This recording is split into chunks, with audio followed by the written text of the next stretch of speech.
দেখেন বিশাল বিস্তীর্ণ ধান ক্ষেত।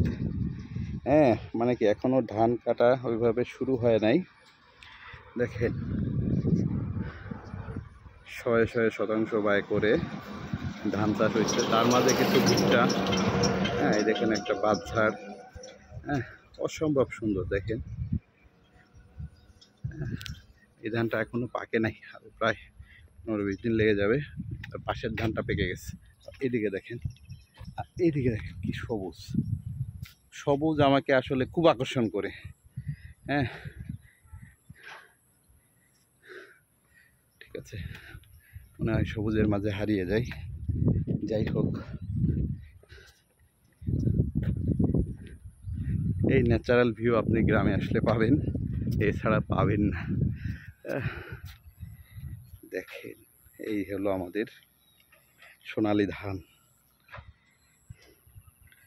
ইস, হাওড় অঞ্চল বেষ্টিত যেহেতু প্রচুর ধান হয়, কিশোরগঞ্জ, নেত্রকোনা, তারপরে ময়মনসিংহ, এই এলাকায় হাওড়ের বেষ্টিত এলাকায় প্রচুর ধান হয় এবং এক ফসলি জমি। যদিও এগুলা বেশি পানি হয় না, এখানে সারা বছরই চাষ হয়, কিন্তু যখন হাওড় অঞ্চলে যাবেন এক ফসলি জমি, কিছুদিন পরেই পানি চলে আসবে, তখন আবার আর এক সৌন্দর্য।